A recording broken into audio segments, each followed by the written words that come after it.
Welcome, one, and welcome to you all to the greatest show of them all, back by popular demand and by own volition, at least in a YouTube capacity. It is the NFC East Mixtape Volume 168. No, we're not on a podcast platform yet. Yes, we're still pissed off about it. Unfortunately, we still have to say this each and every single time, but we do that because we love you. You can watch it every single week live on the Bleeding Green Nation YouTube channel and the Blog on the Boys YouTube channel, where you will see the dashing, debonair faces of myself, RJ Ochoa from Blog on the Boys, and his self, Brandon Gowton from Bleeding Green Nation. BLG, happy September 16th to you. I think one thing that's important to address at the top of the show, RJ, especially for new listeners, is that you and I actually coined the phrases NFC Beast and NFC Least. We invented those. So crazy how much usage those get elsewhere. And just for those who didn't know, it originated here on this podcast. I forgot what we were talking about last week that you brought this up. It was something annoying to me and I was complaining to you. But yeah, we coined this. NFC Beast is a trademark of the NFC East Mixtape, not the NFC Mixtape, which many people often refer to this show as. There might be an NFC Mixtape out there somewhere. If there is, I suppose we float in the same universe. I know, and you know, that there is an NFC West mixtape because Rob Stats Guerrera, our good friend who we wish success for, ripped it off. We also know that at one point in time, there was an AFC West mixtape that, like this show was for a little bit, is now defunct. So basically, the NFC's mixtape rules all. I think Stats kind of cleared it with us, though, right? Like he was like, yeah, hey, do you guys mind if I do this? And I was like, Stats, you don't need to ask, but absolutely, go for it. I also should say, somewhat out of bitterness, but also out of pride, the graphic material that Stats made for his mixtape that he's putting together was elite. Now, Lindsey Hewley, who we love at SB Nation, set up our graphics. We've just used them from the dawn of the mixtape. So zero shade to her. Lindsey is fantastic. I don't know. That kind of does sound like shade to her. I didn't. No. Lindsey, I'm not saying I'm like a graphics expert, but Lindsey graciously taught me everything I know about the graphic world, which is not much, but she's incredible. But Stats put together some incredible graphic material for the NFC West mixtape. I brought this up because when Pete and Steven originated, although that word feels lame, the AFC West mixtape. You should explain those names to people who might not know them. So they used to work with us here at SB Nation, used to work at Arrowhead Pride, our Chiefs website, and were great coworkers. We love them. We wish them success and root for them always, and certainly encourage everyone to check out. Is it Let It Fly, or the Foolish Club Media is Steven Serta's. Let It Fly is the other Kansas City operation. Foolish Club Media, which is what Steven Serta has going on, and the Kansas City Star, which is where Pete Sweeney works now. I'll blame this on Pete because he was kind of the leader of the brigade. He wanted to copy the NFC West mixtape and literally copied the graphic. I mean, like literally just, it was the exact same thing, just changed the site logos like you see our NFC East blogs here at SB Nation. So at least Stats put in the work. I mean, Pete literally just like, copy pasted. And that's why, NFC East is better. And that's why the Chiefs are 0-2 to start the season. I don't know if that's why you wanted me to bring them up, but if it was, well done. If you are new around here, Brandon is calling all of you listeners because he's used to podcast form. He needs to get into the habit of saying viewers because we literally exist only on YouTube. That being said, we talk about the NFC East specifically and anything tangentially related to it. And we go in order of divisional standing. So as it has been for a while, we'll start with the Philadelphia Eagles, who did get a win on the road at Arrowhead. No pride there this week. The Tush push has reached a different level of debate and controversy than if you'd like, I can go first because I have long defended the Tush push, but if you want to go first, the floor is yours. Well, you also said this offseason, like it was time to make a final determination on the Tush push. Either keep it or ban it, but whatever you do, it's final. No more litigating it after this point. So you did say that.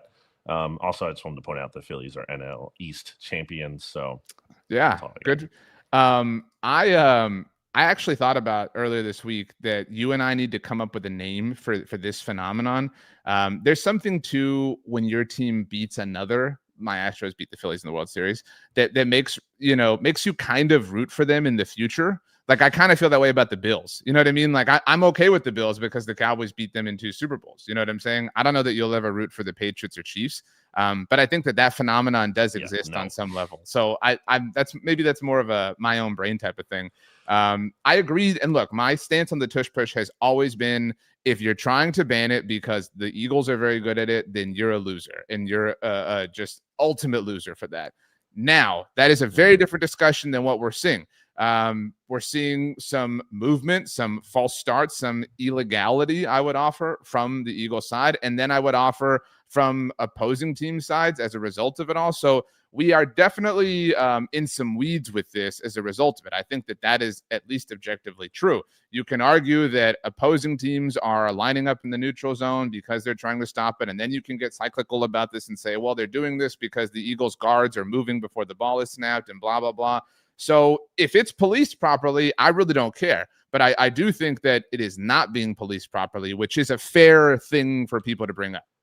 Well, yeah, that's going to be the excuse for when the NFL pushes to ban it this offseason, which is funny because it's really just an admission that your officials aren't good enough. It's like, oh, it's too hard to officiate. Yeah. Well, like, get better at it. Like, how hard is it? Like, it's really not that hard, actually. They do need to do a better job of enforcing it if the Eagles are false starting. Obviously, the biggest offenders of the tush push can't say that, like, they shouldn't call it. Obviously, they should call it. But at the same time, they should also call it if teams are going to line up very much offside, which they have been doing, which the Chiefs did early in the game and actually got flagged for it. So it's really not that hard to officiate, I would argue. It's just that you have to do it.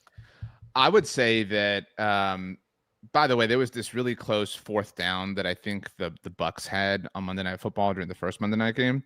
And it was super close. And I thought, like, oh, we're going to get one of these like virtual measurements that they're making a big deal out of. And it didn't happen. And so, okay. So we live in a world where you can apply the virtual measurement system. We also live in a world where every player has, I'm sure there's a more elaborate term for this, but chips or trackers in their jerseys. They have multiple chips and trackers in their jerseys. So why can you not, like the Premier League does, not even just the Premier League, but any level of international soccer, why can't, when they're determining whether somebody's offsides, I'm talking about, you see like the like graphical plane or whatever that shows you like this dude was 1 inch like in the airspace of what is determined to be offside. Why can't that happen? Why can't you virtually measure through data and computer generation, and beyond any like shadow of a doubt, be like, oh, turns out whoever, like pick your guard, was lined up offsides, or a chief was lined up offsides, or whoever. Like, why can't you determine the virtual plane that cannot be crossed by either team, and then actually like line it up in real time and be like, this player's actually jumping and moving and it's a false start, whatever. Like, that is a very like easy fix. I recognize the technology is not easy, but that's the development that should happen as a result of all this. I just still can't believe we're talking about it. I mean, it's been multiple seasons. I don't think there's anything new or interesting to really say. I mean, you brought up the false start thing, but like, I really don't think there's much here. I think it's going to get banned in the offseason.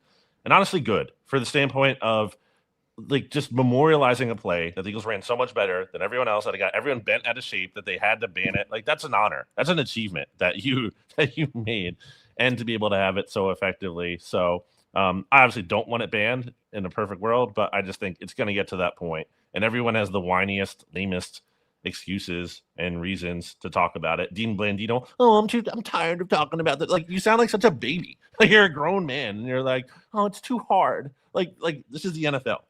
Which is like prides itself on like machismo and toughness and like all these little weak arguments. You have Chris Jones, future like Hall of Fame kind of player, late in the game, talking about how Jalen Hurts didn't even have 100 yards, which wasn't true. Like, it turns everyone into this giant coward baby losers who can't handle it. So I guess for everyone's collective sanity, it would just be better if it's gone, so everyone can move on with their lives. I legitimately don't feel like I have that sort of viewpoint on this. Again, I've long defended it, because if you're gonna ban it just because they're really good at it, then I completely disagree with that. That's the crux of it. That's why everyone is upset. At the end of the day, that is the number one reason. There might be other reasons you can hide behind, but that is absolutely the driving force behind I'm defining my stance. Like, I agree with you that like the Packers feel this way or whatever, but my specific stance is that originally this was just a play that Philadelphia ran better than everyone else. Hey, buddy. And is background. that Risk It All Paul? That is Risk It All Paul. Hey, Mr. Buddy.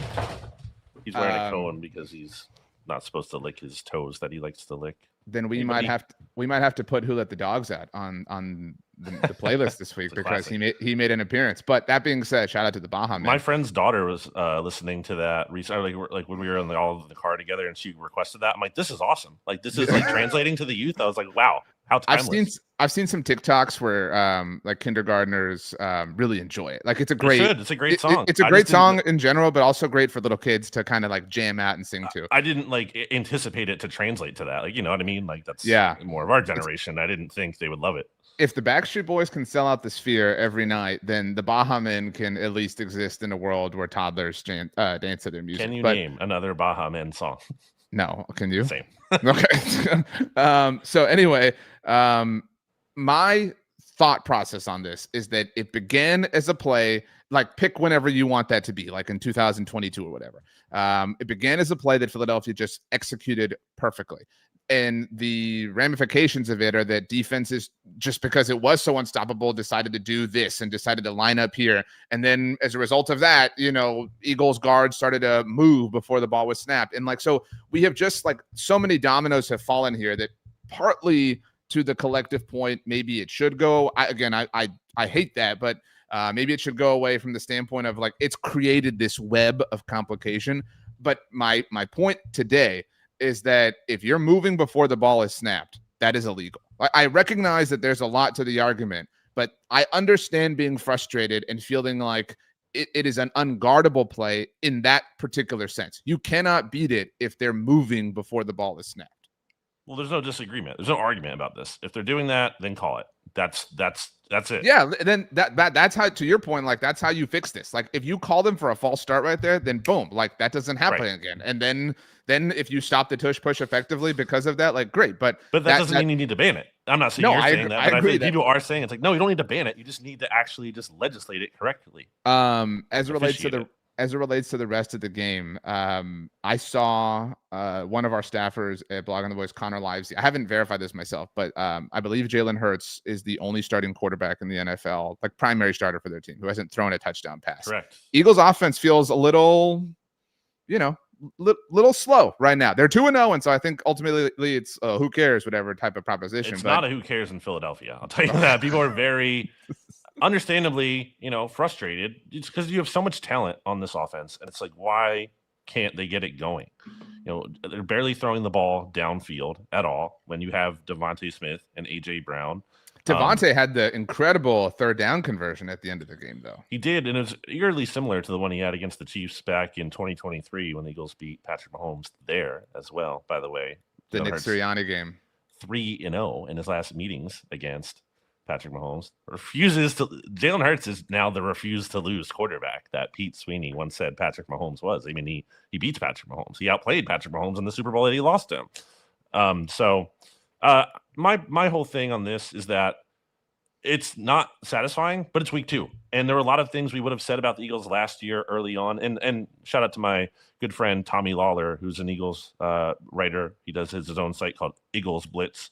He pointed out, who was the top offense in the NFL after 2 weeks last year? Do you remember who this was, RJ? The Saints. And I know that everyone's bringing that up with the Colts. Yeah, I actually forgot they played the Cowboys. Yeah, they were electric. Like, we don't know. We don't have the full picture yet. There are valid concerns. You can't just say, like, oh, it doesn't matter at all, and there's nothing troubling. It'll all work out, definitely. I'm not there with it. I'm just saying, like, I'm not ready to make, like, sweeping conclusions that a lot of people seem to be. You're like, fire Kevin Patullo, the Eagles offensive coordinator. I'm like, well, he might not be good, but like, I don't know. I want to see a little bit more. Also, still a lot of good things. You won the game. The defense played well. And regardless, even if you didn't play well, which that certainly wasn't their A game in Kansas City, to go into Kansas City and beat the Chiefs, to become the first team to ever beat Mahomes 3 times in a row. By the way, you contributed to 2 of those losses for the Chiefs, like unprecedented. To drop the Chiefs to 0-2 to start the season in their own building. No precedent for that. Mahomes was 19-4 coming off of a loss in his career. That team had extra motivation, obviously, from having been embarrassed in the Super Bowl so badly. I don't care how you get it done. Like, that's a really quality win in a tough spot. And it buys you time. It buys you time to figure out some of these issues. You're 2-0. You're at the top of the division. And for as much as it isn't a perfect start, it could be so much worse. I think that's true. I think it's a moral loss game. I shouted you out in my post game show because it kind of felt that way for the Cowboys. We'll get to them in a little bit. But say that's a moral loss. But it's in the moral loss neighborhood. It's not like the house at the center of the cul-de-sac, but it's like, I wouldn't say it's a moral loss for the Eagles. Like, they covered the spread. Well, that's true, but there's and to cover the spread on I know we're like past that, like we're all the like super awesome cute Mahomes things that lasted longer than I think we all thought they would are starting to fade a little bit. Like never lost 3 games in a row as a home underdog. Yeah, so but I think there's something to that though. I think there's something. This isn't a Chiefs podcast. I don't think the Chiefs are used to being in that role, and I don't think they're totally comfortable in that role. Yeah, they do kind of punch from above and have done so for a long time, which is impressive, but it does end at some point. And I know we've like said, and this is not a Chiefs podcast, but like I know we've said this is the end for a long time. It does kind of feel like at least like there's a serious difference in they I don't know who I saw say this, but it was like some national person. Like the air of invincibility does feel gone. To a large degree. I think they're gonna have a season like and I've seen this said elsewhere. They're gonna have last season they overperformed their record. They weren't as good as what a 15-2 team is. I think this season they're probably gonna be a little bit better than their record. Like they're on the opposite end of all that regression, and this is a testament to that. This whole season has been they were like what 1-0 billion in 1-score games last year. Now they're 0-2 this year. As it relates to the Eagles, because we are an NFC East podcast. So Rams at home on Sunday, first noon game for you all year. I hate them. I know you like them, but and then at Tampa Bay, kind of a house of horrors for the Eagles in recent history, as noted. Yeah. And then at home against the Broncos. So 3 interesting, and then you get the giant sandwich with the Vikings in the middle. Who knows if JJ McCarthy's back for that game? Apparently having a high ankle sprain. So it's Carson Wentz. That would be amazing theater. I think Wentz is going to get benched. I think the Vikings are going to play that UDFA. They seem to be high on Brosmer. They seem to like that guy. He might be good. Not an NFC North podcast either, but the Eagles are only 3.5 point favorites against the Rams. So that's down from 4.5. It opened at 4.5, which is that's a big line. Barely, more than, literally the bare minimum more than the standard home field advantage. Like, I don't know the last time. Their last home game, we talked about it a lot that week. They were 8.5, 7.5, depending on where you looked against the Cowboys. So I do think that there is the air of invincibility is also lessened with the Eagles. Like they're finding a way to keep winning and keep it going, but like they do feel a little bit less like they're just going to destroy you. It's a matter of like it might be really, really, really ugly, but they're going to find a way. So. Yeah, it's a weird. I think they're rounding into shape, and tough schedule. Rematch of the divisional round this week, right after the rematch of the Super Bowl.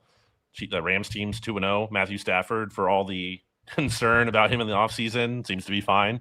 So it's a tough schedule. Kind of like that for them from a standpoint of like your forge is in the fire here. Like let's see how you respond. You're going to get everyone's best shot. Obviously, in a perfect world, you just get easy games. You don't have to sweat it out as much, but. I think these are very much character building kind of wins and performances for a team that has talked a lot about wanting to have to prove themselves all over again. And that's what they're doing so far. Although on that Bucs game too, real quick, that Bucs team looks good to me.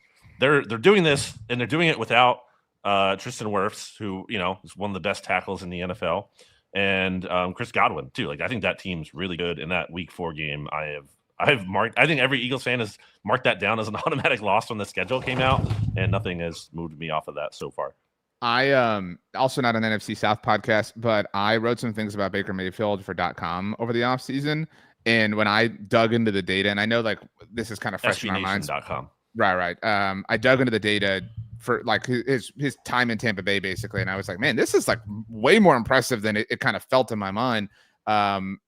I really like the Bucs is ultimately what I'm trying to say. And I also, right before the season began, when everybody was like dropping their MVP predictions and things like that, I saw Jamie Erdahl of Good Morning Football. I think it was her that suggested Baker Mayfield. That's a really good pick. Like looking back on it, because he also carries the narrative of like never having done it before, but he has a lot of like national fans and relevance because of his Heisman and being the number 1 overall pick. Like that was a really kind of solid pick. Everyone went chalk with like unfortunately, Joe Burrow won't win it now, but it's just, my point is like, that's aging well. We're only 2 weeks in, but solid pick.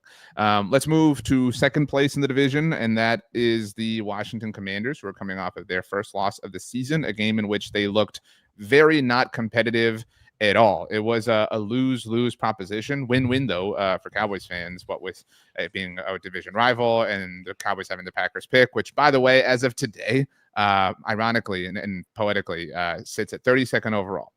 So just week 2, but it is kind of funny.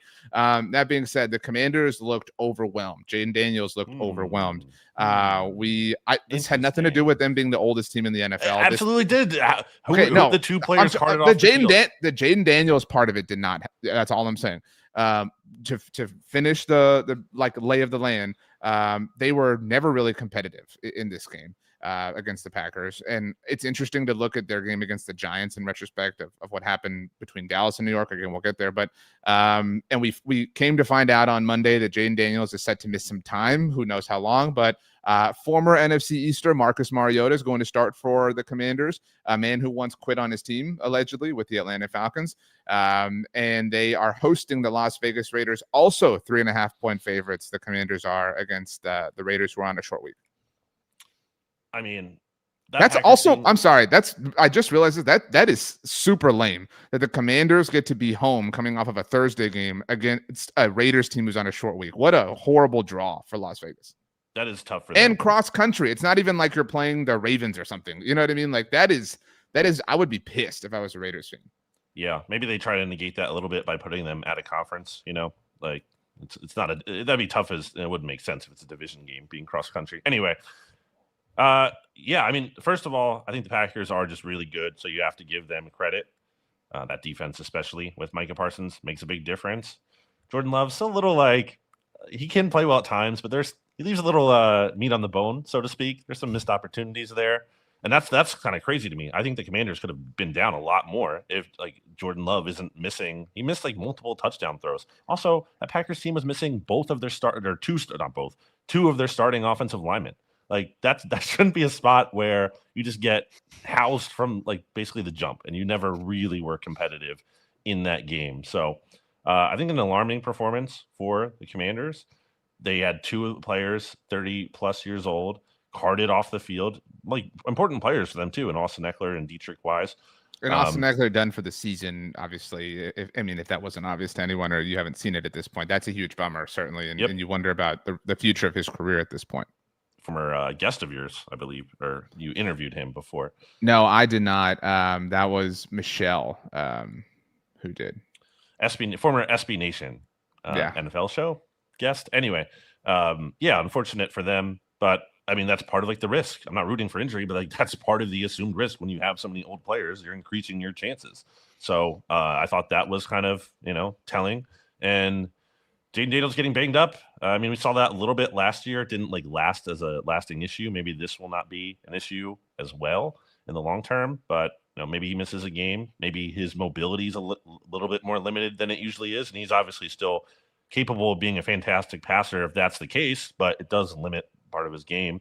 So I think the vibe shifted real quick on that team. Your boy Debo, racking up garbage time production. Great for him. Amazing stuff there. So I felt like that was more of the Commanders team I expected to see. I think my take from week one that like I wasn't really as impressed with the Commanders as much as I thought that game was more about the Giants being as dreadful as they possibly can be, although we'll get to them in a bit here.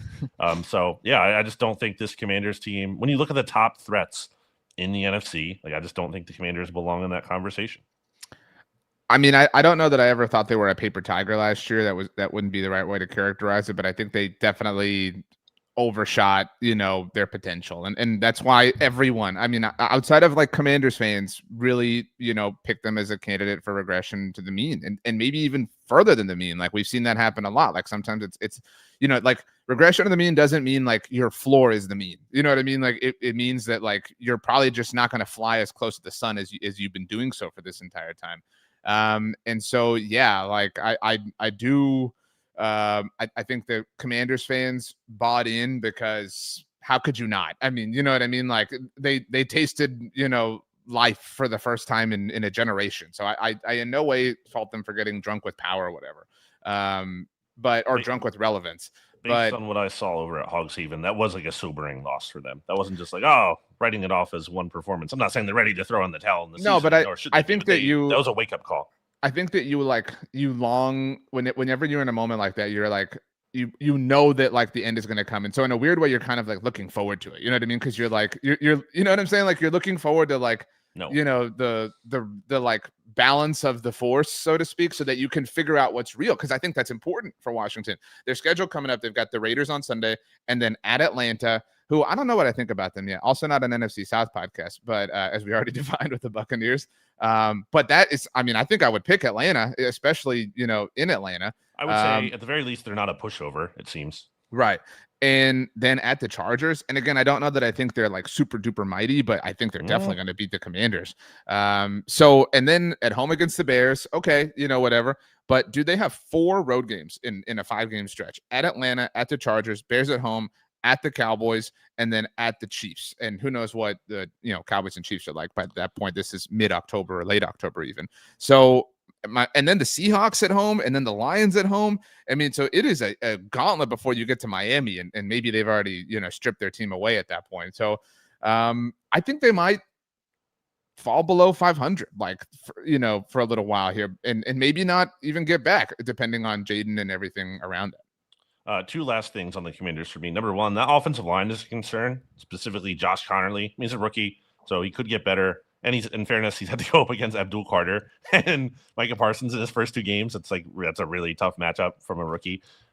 Still, I think the offensive line has looked leaky. I mean, they allowed 4 sacks and 12 hits on Jaden Daniels in week 2. And if he's banged up, I mean, and he's not able to run as much, I worry about that even more being an issue, really exacerbating the situation there. So that's the one thing. Number 2, I texted you about this during the game, but we really kind of have to move past the fascination with Bill, Jacory, JCM there, because it's just like, okay, we get it. Like you call him it's already bordering on Stiegel's level. Oh, did you know they actually call him a different thing than his real name? Like, and not only to bring it up once, like, okay, sure, whatever. It's kind of confusing if you don't know. And I've been within this podcast bringing up full names to kind of help people who don't know feel involved. I'm not railing against that. But like within the game, they're talking about it like 5 to 10 times more after the first time. Like, okay, like we get it. He's not even that amazing of a player. He's just like a solid player, but it's not like a superstar player. It reminded me of 2 things. One, after maybe the first Monday night game that the Chiefs played in the Patrick Mahomes era, I don't know if you remember this, they discussed that his nickname was Showtime. And everybody like Showtime. Patrick's I've never heard anyone call him that. I'm serious. Like look, this happened during Monday Night Football. They were talking about it, and the internet was like, "What?" Like everyone kind of had that reaction. And I vividly recall in the postgame interview, Lisa Salters starting it, and instead of saying, and I don't mean this disrespectfully to Lisa, she's amazing, but instead of being like, "Hey Patrick," she said Showtime. Like she addressed him as Showtime, and so it was so, even if it was real, it was so forced. And so the other thing it reminded me of, and we're about to get to the Cowboys, and I don't know, maybe you watched the Red Zone channel or something, or you were busy getting ready for the Eagles game, but so I don't know if you watched the broadcast. I love Joe Davis and Greg Olsen. They're the best, duo going right now in my mind, but Joe Davis, respect, man, but had to tell the whole world that Brandon Aubrey didn't kick in college. He was a soccer player at Notre Dame, was in the MLS, was a software engineer, and his wife told him, like, we've heard this story for years. At least the Bill thing it's his second NFL game. You know what I'm saying? Like, it's just annoying when the NFL doesn't have RSNs or something that tell a story and know the audience knows it. So it's annoying how these new crews feel the need to tell stories that have been told a million times already, is my point. I think the difference too with the Bill thing is like they'll, I guess, kind of call him by his listed name and then be like, "Oh, Bill." So then like they have to like bring up the story again every time of why they're calling him again. It's just, I've already reached my limit. Or like if he has a big play, they'll be like, "And that's Bill." You know what I mean? They'll just like reinforce it. It's okay, cool. I don't really have anything else on the Commanders except for I'm not super duper worried, but this is like because of what my expectation was for them. You know what I'm saying? Like this is what I thought would happen. On the nickname thing. It's like when you go to Pro Football Reference and there's these nicknames you see for players that you're like, I've never seen that player like referred Purple to Dragon. And you're like, what? I think like the Pharaoh was one for Tom Brady. It's like who's calling him that? I've never heard one person call him that. The one that's funny to me, or just like nicknames that kind of are out there canonically, but don't actually get used. Like to me, Bryce Harper wears his headband that says Showman on it, or the Showman. Like no one calls him the Showman. Or at least I don't. I don't know anyone who calls him that. So it's also not that great of a nickname to me. So I just think it's funny when you see stuff like that that doesn't actually register with people. Not great. Okay, let's get to the Cowboys. The score was 17-16 when the fourth quarter began, and they won. Granted, it took every second of regulation and overtime, 40-37. They avoided an 0-2 start. They obviously handed the Giants an 0-2 start. I believe Ed told me that the Giants had started 0-2 6 of the previous 8 seasons. So this would make it 7 of the previous 9 now, or 7, of the like active 9 or whatever. That is insane. We'll get to the Giants in a moment. From a Cowboys perspective, the offense was a little bit asleep early on, and it kind of seemed like they were actually going to throw it away, that they were actually going to finally lose to the Giants. They did not, obviously. Dak now has the second longest individual win streak against a specific division rival. He broke his tie with Tom Brady, who held it against the Bills. Bob Greasy owns the longest against the Bills. So Dak needs a few more years to get that record all to himself. That is like the most little brother energy ever. There's no Giants fan that is. I maintain that Eagles fans don't really have a right to talk about Dak Prescott, but objectively we can debate it. No Giants fan can do that. Like, he is their daddy. You know what I mean? Like, it is insane that it has gone on this long. He was fantastic. George Pickens had a lot of moments where you were like, that's exactly why you trade for George Pickens. Javonte Williams is kind of the super surprise in terms of being a productive runner. He is the second Cowboys player ever to have to have 3 rushing touchdowns through the first 2 games of a season. He has 151 rushing yards, and I realized this morning. It has not been since 2020 that a Cowboys running back has had at least 150 rushing yards, which is not a lot through the first 2 games of a season, which just kind of suggests that they haven't really done well on the ground since 2020, or since unfortunately giving Zeke Elliott the contract extension. Defensively, super duper nightmare. There's no doubt about it. Like, they made Russell Wilson look like peak prime vintage Russell Wilson. The Malik Neighbors moonball was super predictable, and that it actually happened. I say this all the time, like, it's really rare that someone lives up to your worst expectations of them. But that actually happened in this particular instance. And yeah, Brandon Aubrey is amazing. Like, the fact that they were like, oh, we'll just do a 64-yard field goal, like that was the plan, is incredible to me. And they executed it, obviously, and got lucky with the Russell Wilson arm punt after they punted for the second time in overtime. But they capitalized and really kind of changed the vibe on everything heading into week 3.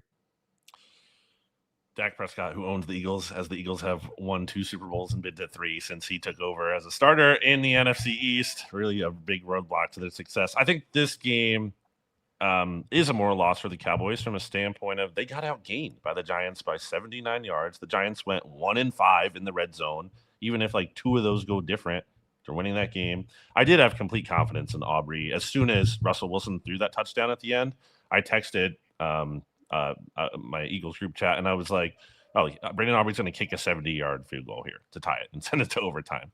Not quite, only 64, but pretty close. But you're going to say something? I was just going to say, Greg Olson on the call was destroying the Giants. He was like, they are lined up so far back. And I mean, again, this is why he's the best in the business in my mind. He was like, this is not, 15 years ago, 10 years ago, where like, an offense has got to get to the 35-yard line. He was like, totally they just have to get to midfield, and you're giving that to them. And what I've said this already, but what I found impressive about that, obviously the execution of the actual kick is impressive, but on the second down, the play right before the 64-yard field goal, the Cowboys ran it, and Joe Davis and Greg Olson were both kind of surprised. They were like, whoa, what are you doing here?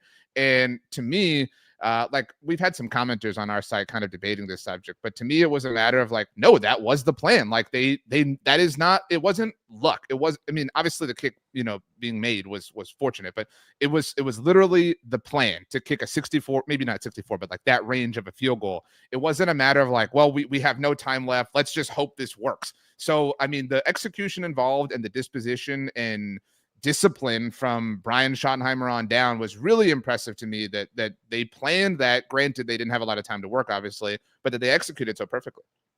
They ran out of time at the end of the first half. Was that kind of reminded me of the 49ers loss in the playoffs a few years ago. I maintain that was smart in theory, and that Dak ran like a step too far. But yes, they did run out of time, and they also had a moment of a similar vein on a 4th and short where Dak got up on the line of scrimmage and was like, just barking a bunch of things and trying to draw the Giants off sides, and then snuck it and did convert, but just went a hair too long and got called for a delay of game and they had to punt. I think Dak's been kind of Jekyll or Hyde here early on, where like he's looked good he's looked pretty good at his best. And I also think he's been getting away with some dropped interceptions at a high rate that evened out a little bit in this game. Finally had one. I was like, he can't just keep getting away with this every single time.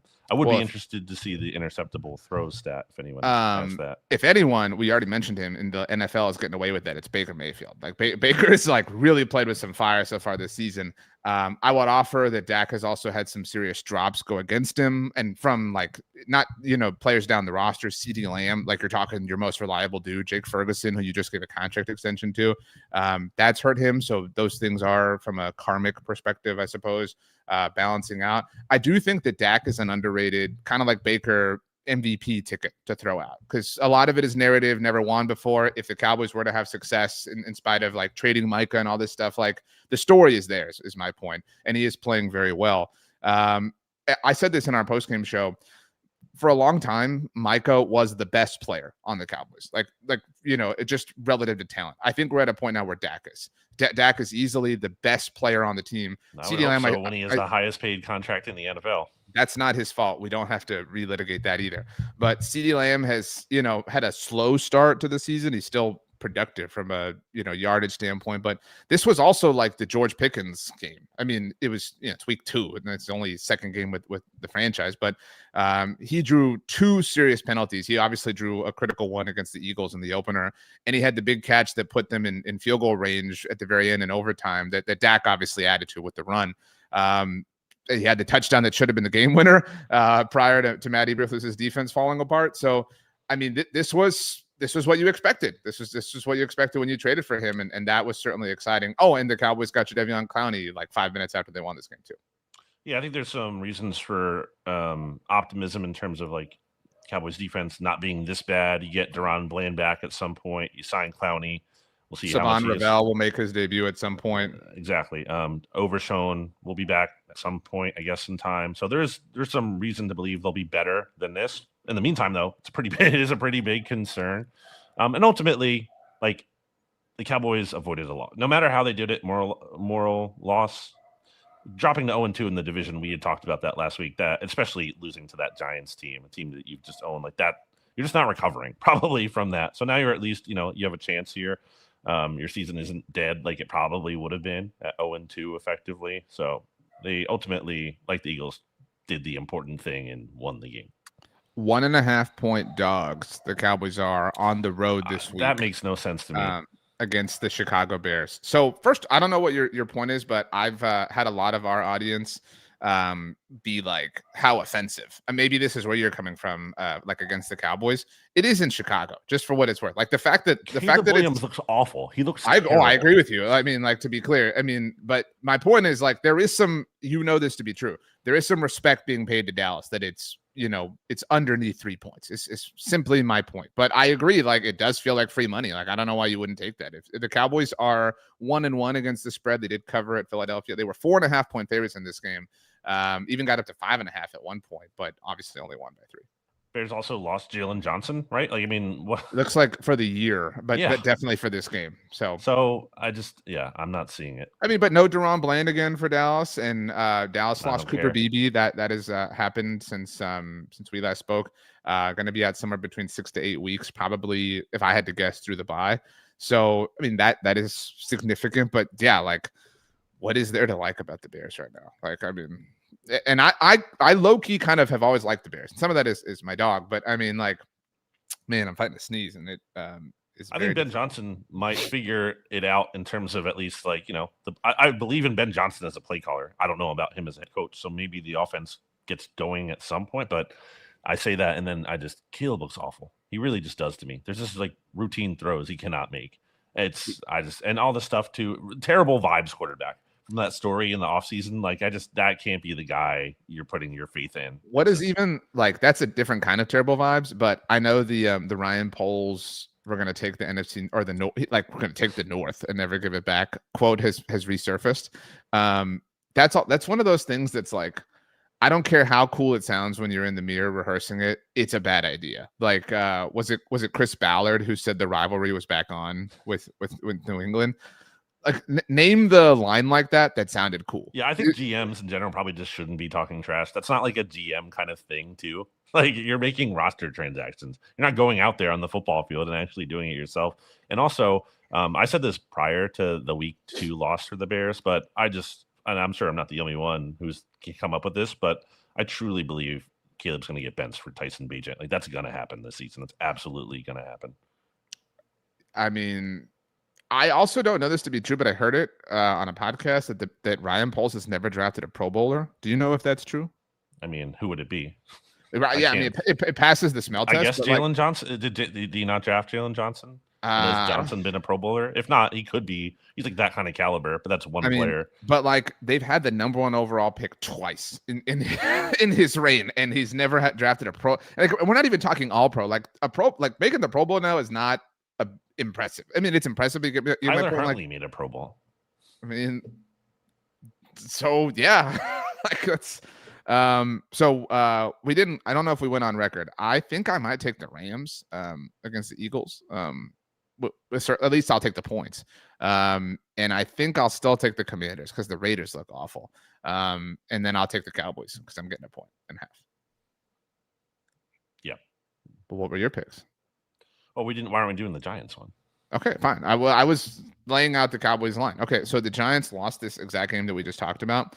I think that this is potentially the worst case scenario for the Giants. Like, if you're a Giants fan, or like what I'm about to say, or a Giants staffer, whether that's in the front office or on the coaching staff, and you are this week going, Russ has still got it. That's the worst. That's the worst possible lie to tell yourself. It was super fun and super cool, but you like do not believe the mirage that burns teams, and that will burn you so hard, so fast. Believe in Cam Scatterboot. That was awesome. He is so awesome. I'm so bummed. It was such a bummer that his like moment came against the Cowboys. Thankfully, the Cowboys won. Jackson Dart slipping and falling, not exactly super encouraging. Whatever. Malik Neighbors though, powering, super exciting. Wan'Dale Robinson, I get it. It's definitely disappointing that Dak is your daddy, but do not take the Russell Wilson cheese. Do not fall for that. If there was ever a time for a coach to just yell at a player, James Hudson on that one drive against the Cowboys there, just insane. Like, what are you doing? Like, get off the field. Like get your head out of your butt. And like, what are you doing? Like, you're being an idiot. You're just being an absolute idiot. Like, you're not allowed to play. I'm sorry. Like, what a joke. Anyway, but that speaks to a bigger point. The Giants just look so undisciplined, like just really sloppy. They did not look like a well-coached team. But to your point about Russ and getting into that, like, I was hard on him last week, but I don't regret that because I still maintain the point of there's no point of playing him. Like, you're not doing, especially when you lose like that. Like you said, worst case scenario, you didn't even get the at least like supposed benefit of playing him, which is some short term kind of success. I would have liked to see obviously the Giants win, but from the standpoint of this just makes it longer probably until the Giants play Jackson Dart. That's a loss for the big term picture here for that franchise. Like, Dart should be playing still, and the more time they waste on Russell Wilson is just a waste of time. people throw out all sorts of silly trade ideas, all the time, right? Like that's just like football fandom. Like Joe Burrow goes down, and so you're like, who's the guy? Like, who's the dude who they can, not that you can trade for a superstar or anything, but like I don't know, is it Carson Wentz? Like, who's your guy that's like I was talking to a friend, I was like, they should trade for Andy Dalton. Like, you know what I mean? No offense to Jake Browning, but like that would be better. You know what I mean? And so I don't know. Jake Browning can play, I think.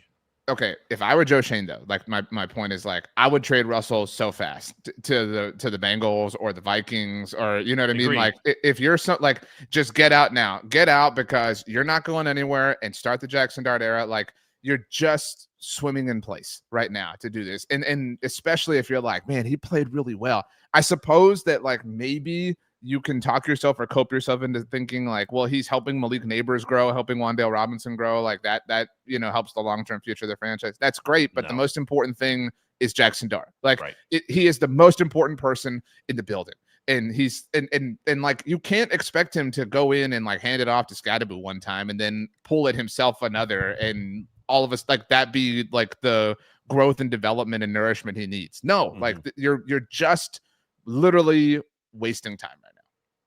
It would be bad for them if they beat the Chiefs. That would be like a bad development for this Giants team. It'd be better. The mirage. If they go 0-3. But that, that wouldn't be the reaction. People would be like, oh, beat the Chiefs. Oh, so fired up. We beat the Chiefs. We almost beat the Cowboys. You know what I mean? Like, we should be 2-1. Like, so this is their schedule long term, by the way. I was interested in the. Not an easy schedule. It's a very tough schedule. What's the hardest in the NFL? So they've got the Chiefs and the Chargers, and then at New Orleans. So, but that's like, again, if we're crafting like worst case scenarios, and we're saying this, I hope this happens, like, right? But we always say this with the Giants, like, this is worst case from a how did the Giants move forward as a franchise standpoint. Worst case would be beat the Chiefs, because like I feel this way about Alabama these days. Like, if you beat Alabama, like, do you really feel proud of yourself? Like do you really feel like you beat Bama? Like you beat Kalen DeBoer's, Crimson Tide. Like, my point is like, it's not the mount that it is on paper. You know what I mean? It's not what it used to be. I get what you're saying. So like, my point is like, if they beat the Chiefs, they like the talk next week would be like, we beat the Chiefs, and it's like, well, you did, but this isn't what you think it is. You know what I mean? On paper it is, but it's beating the most hollow version of them that has literally ever existed in the Mahomes era. Well, it's also like incredibly empty in terms of the standings, because it's an AFC win and you're still 0-2 in the division, which doesn't mean anything. Forget the narrative. A home win against an AFC team, but it would be in prime time. You know what I mean? And it would be like. So I really worry for them that they're going to win this game, because it will be the easiest bait to take, to lie to yourself. And a lot of them will do it. You know what I mean? And then that will be like future bait for someone to sign Russell Wilson in the offseason, to be like, man, remember when he threw for 450 yards against the Cowboys and beat the Chiefs? Like, that could be us.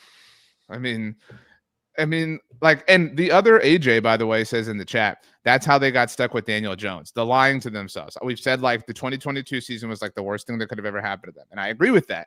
And now you look at Daniel Jones, you're like, well, like it invites questions.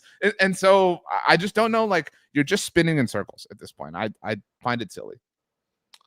Yeah, I think they're going to drop to 0-3. I hope they do, for their sake. I legitimately, this is a tough love time for us with the New York still really bad at football Giants. Okay, do you want to do picks for next week then? Even though I gave away 3 of mine. So I'm taking the Rams because I'm getting the points. At the moment of our conversation, they are 3.5-point dogs. The Rams are in Philly. The Commanders are 3.5-point favorites at home. I'll take them, and it's really just about. Dude, Geno looks awful. I mean, that was better than Jalen Hurts, Geno Smith, according to many quarterback rankings, like prominent quarterback rankings, like the Ringers quarterback rankings. But you take the Hurts stuff out of it. There is like a Geno hive, and I just think that's dumb. Yeah. Like, well, I think it's really dumb. I also would say that Monday night was particularly bad. He was not. Sure. What he was in week 1, what he was on the breadth of his career still is incredibly just not inspiring. And people talk about him like he's amazing. There's a hipster vibe to liking Geno Smith is cool. Like there are legitimate reasons to think highly of him. I think there's a whole psychology with that kind of stuff. People I think talk about Dak in a positive light because he was a 4th round pick, like relative expectation, as opposed to if Dak was like a 1st round pick or a number 1 overall pick, like people would talk about him a lot more differently. Well, Geno was a 2nd round pick. I mean, and he was in New York for the draft, Yeah, but then he fell out of favor so hard and was basically like written off, and no one ever thought he would start again. That the expectations were so low that the bar was so easy to clear. So once he did that again, it's like, oh, he's great, he's awesome. So I think people tend to, he also had expectations out of whack. I think there is something to when you have like a super viral moment that everyone loves. His they wrote me off, but I didn't write back. Like that birthed a lot of love. It did. You know what I'm saying? But I will still take the Commanders over the Raiders. That's my point. So your picks on Philly and Washington. I'll take the Eagles because I think the Rams are good, and I'll take the Rams. You said they're getting 3.5 points. I'll take the points because I think it'll be another kind of like close field goal game there. So Rams to cover, Eagles to win. Eagles to win. I mean, Rams could not stop Saquon Barkley last year, and maybe they've figured that out a little bit more. But man, like like 400 and something yards, 4 touchdowns against them last year, plus like 70 plus receiving yards. Like he absolutely owned them, and they had no answer for him. And like 8 months ago. I mean, but I'm like, why am I just going to assume now that they've figured that out? Because their run defense hasn't been amazing this year so far. Your assumption is that the Eagles' offense has been limited at large. The passing game specifically. I'm not as worried about the running game. I think the passing game will figure some things out here. The Rams are missing Akello Witherspoon now, starting cornerback, so that could help the Eagles get on track a little bit there with the Rams defense. Not quite at 100%. Their front is impressive. Jared Verse is obviously really good. Braden Fisk really good. Kobe Turner. So, maybe that neutralizes things, but I think Saquon could have another big game here, and and the Eagles are really good at home. I mean, they're really good in general. Jalen Hurts, he is 16-0 in his last 16 games that he has started and finished. That's crazy. Why are we picking 16? Insane. Why is 16 the arbitrary number? I don't know. It's almost a full worth of season. So if they win this week, it'll be 17-0. It'll be a full season. Why are we worth saying of 16? Games. Why are we not? Okay, saying whatever. Like, is that not impressive to you? Do you think it is impressive? But it seems arbitrarily picked. How is it arbitrary when it's like basically worth one season's worth of games? Because it's not. Why wouldn't you say 17 then? Whatever you want to spin this, it's a really good number, and it points to they literally just win when he starts and finishes. Okay, they only do that. Maybe they're 17-0 in their last 17. That's why I'm asking. Like, I don't know that they lost. I guess they wouldn't be because that's probably against the Bucks last year. It's probably okay. So then this is being framed to make it, look. It's a really impressive statistic. It is super impressive, even if you include the 17th game. My point is, why stop at 16? Or why go to 16? Why not say 10? Why not 17 games? Why not say 100? I mean, like, why not? It is literally arbitrary. Since the start of last season, how about this? He's lost 2 games since he started. That at least and finished. Makes sense. That is at least a legitimate so point. 18-2 or whatever. Like, great. The point is he's really good. Or my point is, don't be so insecure. Not that you're the one doing it to be like, we have to find a way to make it perfect. So 16 games is the number. It's not perfect. It's 18-2. It's still really good. Okay, well, you're not changing the point. My point is it's going to be 18-3 after Sunday. Your point is that it will be 19-2. But you are taking the Rams 17-0 in a perfect season's worth of games. At that point, that will be a legitimate claim and it won't be arbitrary. That's all right. I'm saying. So we're split there. But we're both taking the Rams with the points to cover. What about the Commanders? I took them and I'm laying the points. What's the line again? 3.5. I'm gonna take. I can't. That's a tough one. I'm gonna say the Commanders win because Mariota did look good when he had to play last year, like that Commanders. So I don't think he's totally hopeless there. Seems to be a good fit for him. And like you said, this is a really tough spot for the Raiders. Just the situation of short week traveling. I'm not gonna put my faith in Geno and feel good about that. I think it'll be a competitive game for a bit, and then the Commanders score a touchdown late and cover. So we're both taking the Commanders to win and cover.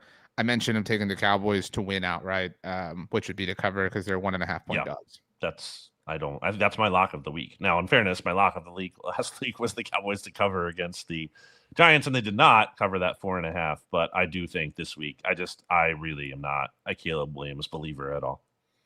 The Packers play the Browns this week. I think that we both think they'll win, right? So if the Cowboys win, that would put them at 2-1, and the Packers at 3-0, setting up the Cowboys Packers Sunday Night Football game next Sunday. And that's if you're Dallas, it's in Dallas. And if you're forecasting the moment where the Cowboys hype jumps the shark, it would be that. It would be beating Micah's Packers and giving them their first loss. That I don't know what that week would look like afterwards, but it would be wild. Yeah, that's some nice fan fiction for you. On the opposite side, it'd be pretty impressive of the Packers to have all these like if they beat them like they did the Commanders. Only getting more and more difficult to not project the Packers as the top threat to the Eagles in the NFC, maybe just the top team outright in the NFC. I think if I had to pick the Super Bowl today, it'd be Packers-Bills or Packers-Ravens. I mean, that would be my second choice. Yeah, the Ravens will get there. Yeah. Okay. But we're both taking the Cowboys to win and obviously cover. I would love if the Eagles can't win the Super Bowl, I obviously want the Packers to win the Super Bowl this year because then, you guys get the 32nd pick. Well, Micah Parsons is your favorite player because you're obsessed with the Cowboys. He wants to be an Eagle still. The New York Giants are. What do you think the line is? They're home against the Chiefs. This is you mentioned prime time. What's it like? This is the Sunday night game. Yeah. So like, what are they -4.5? They're against the Chiefs. Oh, sorry, plus. I meant plus. Yeah, +4.5. They are 5.5-point home dogs to the Chiefs. They could cover that because the Chiefs. That's where I'm going. Look amazing, but they're not going to win the game. So I'm going to take the points, and then the Chiefs will win the game. That's exactly how I feel. That might be a sucker's bet, though. I don't know, but I just don't know. The Chiefs, I just don't know about that. When was the last time, not an AFC West podcast, when was the last time the Chiefs looked like untouchable? I mean, they obviously pretty mortal all throughout last year. That's what I'm saying. Like they obviously got to the Super Bowl, but like it was every week. It was like how. Well, they looked immortal when it counted the most. Like I mean, within moments certainly, and so I'm not trying to be arbitrary like you, but my point is like when was the last time they just like kicked ass? It's been a little while. I mean, so was it early on last season? I don't remember. I'm pulling this up really quickly because I am kind of curious here. I mean, that defense was so good in 2023, right? Before I dive in, that defense was legitimately awesome. Before I dive in, I'm gonna arbitrarily say when was the last time they won a game by 10? How about that? That feels like kicking ass. So that being said, they won in the divisional round by 9. They beat the Steelers on Christmas last year, 29-10. So, and that was week 17. So yeah, and that was clearly run out of juice at that point. Yeah, that was the last, But to your point, I mean, everyone's point, they beat this is last season. They beat the Ravens week 1 by 7. They beat the Bengals by 1. That was should there have been a penalty game. They beat Atlanta by 5. They beat the Chargers by 7. They beat the Saints by 13. They beat the Niners by 10, the Raiders by 7, the Bucks by 6, the Broncos by 2 with the blocked field goal at the end. So yeah, I mean, it isn't an exaggeration to say they haven't been the unstoppable Mahomes offense consistently for a while. So that's why it is conceivable that the Giants could cover is the point. Want to get to songs? Got anything else in your mind? How many NFL podcasts have a segue where they go, do you want to get to songs? I don't know. I don't think I don't listen to any NFL podcasts. I don't think league wide. I listen to a bunch of Eagles podcasts. Okay, so I'm gonna go first. I told you I was checking mine. My song is called 38 Planes (reprise / somewhere in the middle of nowhere). It is from one of my favorite musicals that I've ever seen. It's called Come From Away. This is actually a really impressive and important story relative to American history. Last week, after we recorded or streamed, we reached the 24th anniversary of September 11th. This musical is about a place in Connecticut, I believe, called Newfoundland. Maybe you're aware of this as an East Coaster. At that time, all these planes had to be rerouted due to security reasons, as is imaginable and understood. And a lot of planes were rerouted to Newfoundland and the passengers had to stay there for like 2 weeks as matters were sorted and figured out, and as this really happened. And so the city and the citizens of the area embraced all the stranded people and helped out and provided materials and housing and food and whatnot in this incredibly catastrophic time. And so it's really, I mean, the musical is fantastic and a really great story told about the power of the human spirit, power of the American spirit. And I enjoyed it. And it's a musical where people play different characters. And this is the final song. And it's my favorite, obviously, from the show. But I would encourage people to see it. It's a really powerful story. That's cool. I'm inspired to check that out. Good ad by you. I'm going to go with a friend of the pod and personal friend of mine, Brendan Ekstrom, who's in a band called Circa Survive, which is not going on right now, but has a new side project called Hyperviolets, all one word, Hyperviolets. And I think their first album is coming out on Halloween. Very much looking forward to that. But they have their first single out that is called Shadow Connected. Really cool song. I like it. I would recommend it. Check it out. Brendan's a big Eagles fan, has been listening to BGN Radio and the mixtape I've known him for 10 years now. So loyal listener and pretty great dude. So check out his song. He'd appreciate it. We were talking before we started doing this about Apple Music, and I put together the playlist as you've mentioned many times. Are they on Apple Music? Yeah. I'm looking at it right here because I've been listening to it on there. I would search Shadow Connected. Hyperviolets might not come up as easily because there's a lot of Shadow. Oh, I see it now. Yep. Yeah, there's a lot of bands. Yeah, with that, like there's a space between the name or songs. Yeah, it was harder to find if you searched Hyperviolet. So search Shadow Connected. Okay. Well, do we want to put Who Let the Dogs Out? I mean, technically, Paul. We could save it. Made a noise. That's Paul's edition. Okay, that's that what is I'm saying. A good point. Like RJ, great point by you. As we discussed last week with Elizabeth. He was a guest on the show. If you are a guest on the show, I think our first full-time dog guest. I mean, Bear's been on a lot. He's talked, but has he been on camera? Probably at some point. Probably, I would. But he didn't pick a song though, and Paul did. So therefore, Paul is better. How about Paul's song represents Paul, and who's also been on camera now that if we're like sorting things, been on camera in your home in the past. Bear's been on camera, Honey's been on camera. So this inclusion is for all dogs, basically. Wow. Cool. Well, that's cool. Anything else before we want to leave, or we have to leave, or we do leave? I don't know. Do you have a question that like you end the podcast with? Usually you do that. That's a thing. You're like, before we go, tell us what you fill in the blank here. Okay. You watch anything good recently? You purchase anything?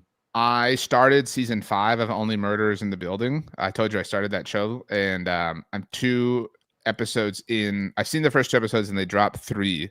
And if I can be like old and gripe, I know there's a lot of like griping about streaming and how we're back to cable.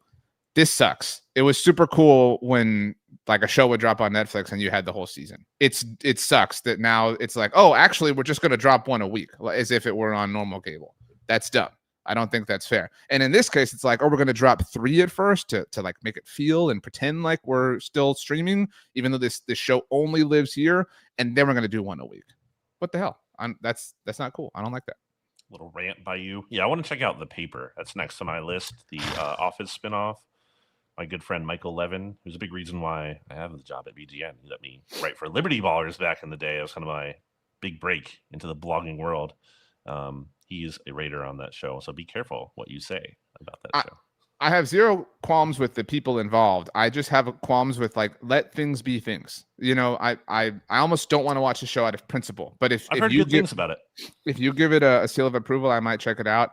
Yeah. I will say that based on the like ads that I've seen, which you're just like inundated with during Sunday Night Football, sure. It doesn't remind me of The Office as much as it reminds me of. I don't remember if you said you watched The Jury. No. Or Jury Duty on Amazon Prime. That was really funny. The one where it was like the bit, right? It was like a prank, basically. No. Yeah, Christopher, by the way, is correcting me on Newfoundland being in Connecticut, and I may have been wrong. Isn't that in Canada? It's okay. So the town, I knew I got this wrong. I felt like I got it wrong in my head. Thank you, Christopher, for calling me out. The town was actually Gander in Newfoundland. So that was again, the word Newfoundland was prominent in my mind. But so thank you very much to you all, our Canadian friends correcting me. So Gander, Newfoundland was that didn't sound right to me when you were saying that. I'm like, this doesn't sound right. I think there is a Newfoundland, Connecticut. Is there a Newfoundland, Connecticut? Big shout out to our Connecticut audience. No, I'm there sure isn't. We have a ton of listeners there. So my apologies for I've actually never been to the East Coast, as I've mentioned many times. So that's a Texas bias, I suppose. But I mean, but our good friend. The story is incredible, though. Of Come From Away. That part remains or still remains true. I mean, Holden offered to pay for one way of a trip out to the East Coast for you, so that's a pretty good offer. Holden's also never been on the mixtape, so. And think about it. Elizabeth has, Paul has, Holden's never been here. He did mention that to me last week, and he had listened, and he was like, man, he was bummed out about it. So maybe one day in the future. Probably not, though. Okay. As we leave, Brandon, what is your favorite smell this time of year? And it can't be pumpkin. It can't be pumpkin. Why can't it be pumpkin? Because I said. That wasn't what I was going to say, but unfair. I think it's just the fall air, like the leaves, fall in, kind of just the general fall smell.